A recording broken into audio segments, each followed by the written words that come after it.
নমস্কাৰ বন্ধুসকল আৰু এটা নতুন ভিডিঅ'ত আপোনালোক সকলোকে স্বাগতম জনাইছো। কিছুমান ডকুমেন্টছত এটা ডিজিটেল সিগনেচাৰ দিয়া থাকে যোনটো আপোনালোকে ডাউনলোড কৰোঁতে ভেৰিফাই হৈ নাহে। সো সেই ডিজিটেল সিগনেচাৰটো আপোনালোকে কেনেদৰে ভেৰিফাই কৰিব হেতুৰ বিষয়ে আজি এই ভিডিঅ'টোত আলোচনা কৰিম। এই সাৰ্টিফিকেটখনত আপোনালোকে যোনটো ডিজিটেল সিগনেচাৰ দেখা পাইছে ইয়াত এটা কুৱেশ্যন মাৰ্ক হৈ আছে কাৰণ এই সিগনেচাৰটো ভেৰিফাই হোৱা নাই। সো এই সিগনেচাৰটো ভেৰিফাই কৰিবৰ বাবে আপোনালোকে কি কৰিব লাগিব? ফাৰ্স্ট সিগনেচাৰটোত ক্লিক কৰিব লাগিব।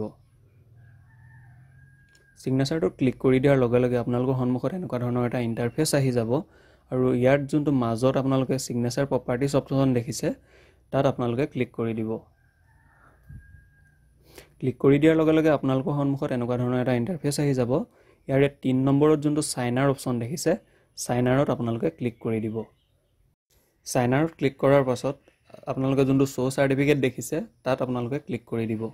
হেতু ক্লিক কৰাৰ পাছত ভালেমান কেটা অপচন আপোনালোকে দেখা পাব। ইয়াৰ 4 নম্বৰ যোনটো ট্ৰাষ্ট অপচন আছে ট্ৰাষ্টত আপোনালোকে ক্লিক কৰিব আৰু এতিয়া তলত যোনটো এড টু ট্ৰাষ্ট আইডেন্টিটিজ অপচনটো আছে তাত আপোনালোকে ক্লিক কৰিব। ক্লিক কৰাৰ পাছত আপোনালোকৰ সন্মুখত এনেকুৱা ধৰণৰ এটা টপ আপ আহিব। এটো আপোনালোকে ওকে কৰিব। ওকে কৰাৰ পাছত তলত একেবাৰে তলত যোনটো আপোনালোকে দেখিবলৈ পাইছে যে সাৰ্টিফাইড ডকুমেন্টস এটো আনটিক হৈ আছে। সো এটো টিক মাৰ্ক কৰিব আৰু তলত যোনটো তিনটা অপচন দেখা পাইছে সেই সকলোকেটা আপোনালোকে টিক মাৰ্ক কৰিব। টিক মাৰ্ক কৰি ওকে কৰি দিব। এই পেজটো আপোনালোকে ওকে কৰিব।